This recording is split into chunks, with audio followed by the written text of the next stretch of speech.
Hi, this is Eric Martin with Board Game Geek. I'm here with Yarrow, co-designer of 1944 Monty vs. Patton, coming from Phalanx, middle of 2014, ideally UK Games Expo, that's what we're hearing beforehand, and hoping to get an overview of the game. Yeah. Show off what you have here. You have the box cover. This is the box cover, and the game is supposed to hit the market during the UK Expo, which is more or less during the anniversary of 70th anniversary of a landing in Normandy today. And this is more or less where the game is bringing us. Actually, it is bringing us after the Allies took Paris, which is here on the map, and it's a race game. It is a race game, a Euro game in a military setting. Okay. And what you do in the game is you're pushing your racing units, your pieces, to reach the Rhine. That's why it's a race to the Rhine, okay. As a subtitle of the game. It's a two-player game? It's three, four? It's a one-player, two-player, or three-player game. Okay. And it has been designed as a three-player game, but then we decided we actually can make it a two-player game, and it works very well with two players, and it's working well with one player, so as a solitaire. And actually, it is offering you three different experiences as a solitaire player, because you can play each of the players' game as your own. Right. And then there will be a little bit development of the game later.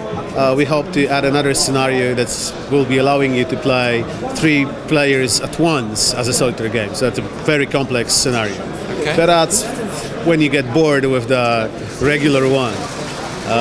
So to give a little bit more depth into the game. So as I said, the game is putting you in a command of an allied force that is taking a race across France, Belgium, to reach the Rhine, which is more or less here, and it's a Euro mechanism game, which is a logistic game, because it's not about fighting enemy; it's about supplying your forces. Right. So from your base, you have to bring up supplies to your units. You have three different kinds of supplies. You have oil or gas. You have ammunition, and you have food, which will be transported to your units by a network of lorries, like Red Bull Express, if you know it from history. And they will be bringing the supplies from the bases towards your core units, which will be then moving forward, leaving your control marker. So let's say Brits. Let's move the Brits. The Brits will be taking the terrain, moving forward. And at the same time, the German resistance would stiffen. They'll be moving, they will be building up the defenses. So the trick is for you to reach the Rhine before they are able to block the approaches. Okay. That's the idea. And the winner of the game is the one who reaches the Rhine first. Okay. But as we know from the history, it never happened. Well, it did happen, but not in the time when the Allies originally planned for it. They planned for it. They wanted to use the market garden. They wanted to land. They landed those parachuters more or less here. The Brits actually landed here down here in Arnhem, right? And Poles they were there too. So they landed the parachuters, and you can do it in the game, and then reach the Rhine. But what happens if your operation fails and you lose the chance to hit and cross the Rhine? Then the winner is the one who gets the most medals. Okay. The one who is the most famous commander. And how do you collect the medals? You collect the medals conquering locations on the game map. Like for Brussels, you get a medal. You can get a medal for Amiens. Whoever reaches the sector first will get the medal, and also by removing enemy formations. And so each of the players has a separate deck of cards. Okay. And upon entering every of those locations, you will be taking one of those cards. Just a second, I'll just let me. Here are the cards that are representing your units. And you will be supplying your units, bringing the supplies towards units, who will then move and expend those supplies while moving. And if they encounter an enemy unit, like this, they will have to expend ammunition or gas to move forward. And collecting those defeated enemy formations will also yield you medals. So here's an example of a formation that in order to defeat it, you have to use 2 ammunition, 1 barrel of oil, gas, and you get a medal in return. So you collect medals, defeating enemy formations, and taking key objectives on the map while you go. And at the same time, you need to expend medals to actually get those parachuters. So there's a trade-off. At the same time, at some point in the game, you have to decide whether I'm going for an immediate success. I'm telling, I'll take the Rhine for you guys, and I'll be the winner. This is something that Monty did historically. And I'm trading my fame to get those parachuters to land them. Or actually, I don't care. I'll be the slow-going guy. I'll be, playing on the safe side, as something that Bradley did, who actually reached Remagen as the first one. So he played a slow game, the safe guy. And then we have the third one is Patton, who was famous for this rushing forward and moving. Moving was the first thing that was coming to my mind. I don't need ammunition. I don't need oil and gas to move forward. So actually, his corps are starting with no ammunition. He has a lot of gas, so he keeps on moving, right?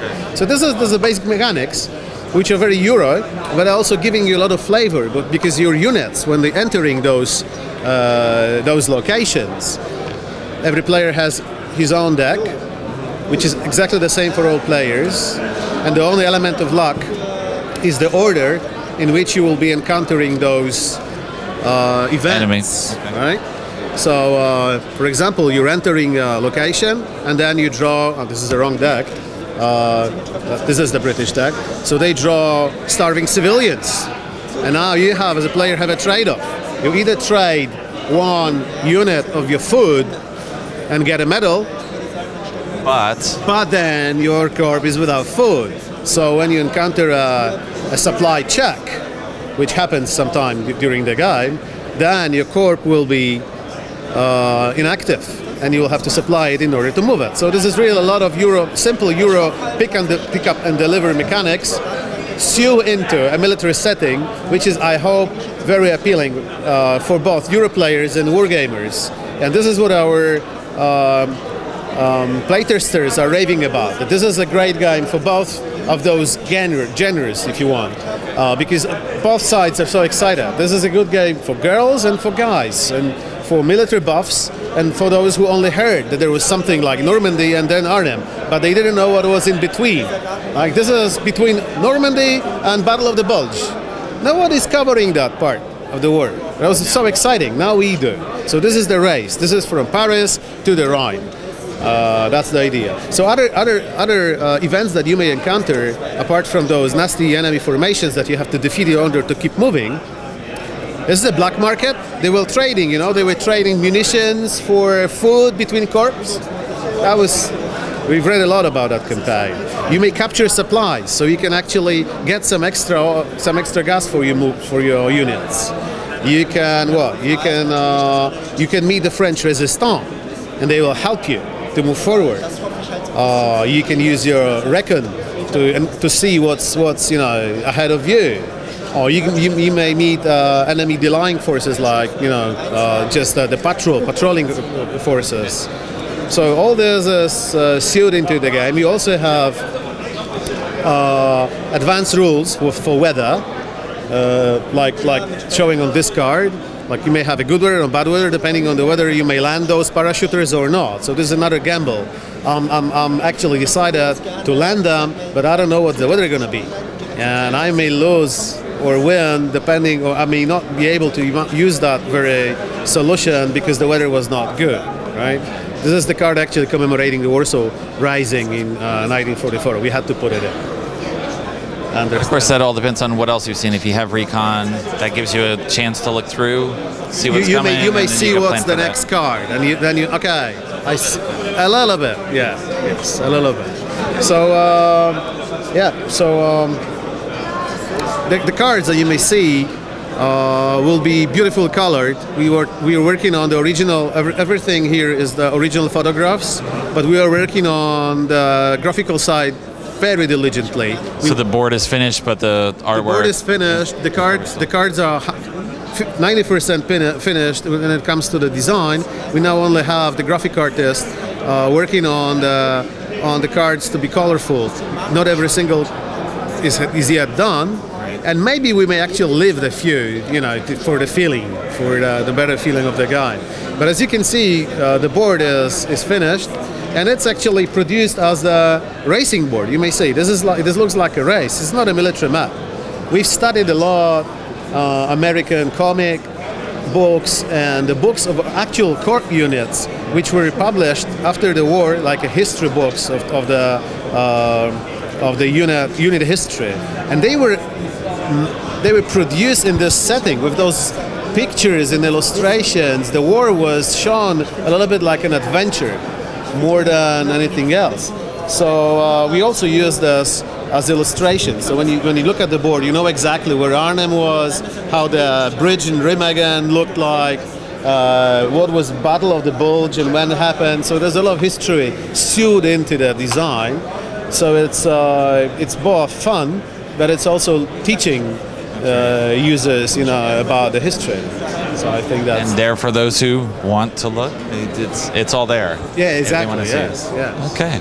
Well, thanks very much for the review. Oh, that was Your a pleasure. enthusiasm is very infectious there. That was a great part of history to show. We are a history game company, and we want to show that and tell people that there is a lot of fascinating stories to be told. And I'm hoping that a lot of different ways to do it too. Yes. So I'm hoping this one will be a really, really cool thing to play. Well, thanks very much. Thank you. All the best.